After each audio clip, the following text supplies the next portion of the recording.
뉴스의 흐름, 사안의 맥을 짚어보는 쇼맥뉴스 시간입니다. 코로나19 국내 첫 확진자가 나온 지 5개월이 넘었습니다. 사태가 장기화하면서 바이러스 감염에 대한 불안과 공포, 초조함, 우울감을 호소하는 사람들도 많은데요.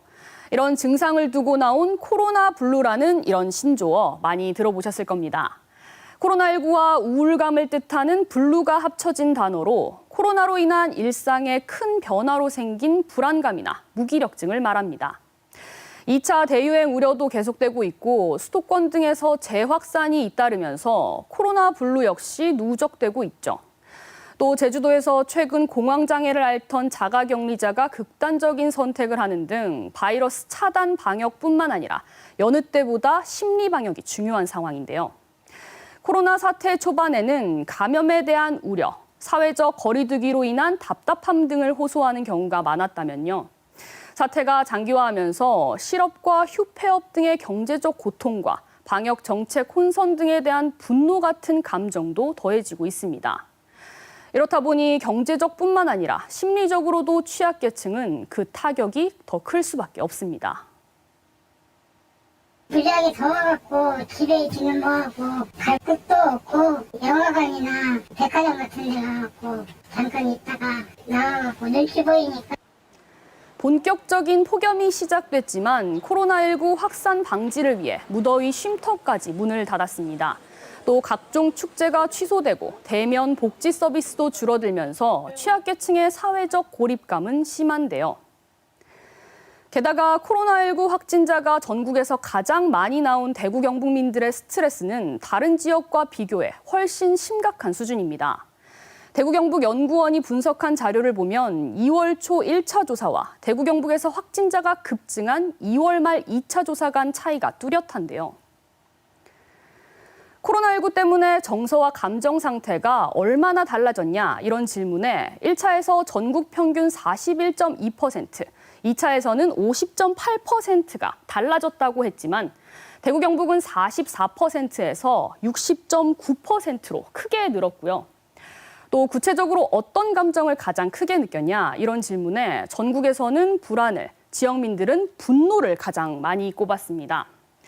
신천지 대구교회를 중심으로 확산한 지역사회 전파로 지역민에 대한 외부인의 선입견과 주변의 부정적인 시선 등으로 스트레스가 심화된 것으로 분석되는데요.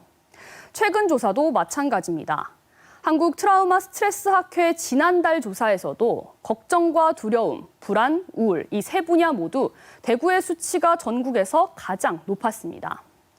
특히 문제는 코로나 사태 초기인 3월 조사와 비교해 시간이 지나며 불안은 줄어든 반면 우울은 더 심해졌다는 겁니다. 전국적으로 우울 위험군은 18.6%로 2018년 지역사회 건강조사와 비교해 5배가량 높은 수치인데요. 이런 정신적 문제가 불거지자 정부와 자치단체는 물리적 방역뿐만 아니라 다양한 심리 방역도 확대하고 있습니다.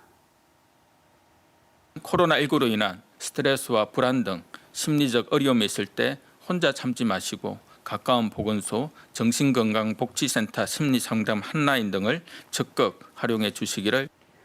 다음 달부터는 산림청과 연계 숲치유 프로그램을 운영하고 8월부터는 고위험군에 대한 민간 전문가의 심층 상담도 도입합니다. 대구시도 최근 코로나19로 지친 시민들을 위로하기 위해 동대구역 광장에서 버스킹 캠페인을 벌였는데요. 오는 11월 25일까지 매월 넷째 주 수요일에 진행됩니다. 몇 가지 더 소개하자면요. 대구 북구 치매안심센터에서는 쉼터 노인들에게 반려식물과 비누 만들기 재료 등이 든 치매 안심 기억 보따리를 제공했고요. 또 경북 소방본부는 소방관들이 편하게 차 한 잔과 상담을 나눌 찾아가는 마음 카페를 전국 최초로 운영합니다. 힘든 시기 조금이나마 마음을 달래보려는 심리 방역 아이디어일 텐데요. 다만 이런 단기 행사뿐만 아니라 여기서 나아가 심리 방역 체계를 근본적으로 강화해야 한다는 목소리도 나옵니다. 먼저 신종 감염병이 장기화하고 다양해지는 만큼 심리 방역 인프라를 확보하는 게 우선인데요. 대구 경북 거점 지역에 일명 마음 백신 센터를 건립해 지역 네트워크를 형성하자는 방안이 제시되고 있고요. 시설뿐만 아니라 프로그램도 중요하겠죠. 주민에게는 사회재난 발생 시 정보 이해도를 높이는 교육이, 공무원들에게는 위험 상황에서의 의사소통 교육 등이 필요합니다. 또 2차 대유행을 대비하기 위해 의료 인력을 양성하는 것만큼 심리 상담 전문 인력도 꾸준히 양성해야 하고요. 감염병 대응기관과 단체 간 협력 체계도 늦지 않게 구축돼야 할 것으로 보입니다. 언제까지 이 코로나 사태가 이어질지 알 수 없습니다. 종식이 안 될 수 있다는 말도 나오고 있죠.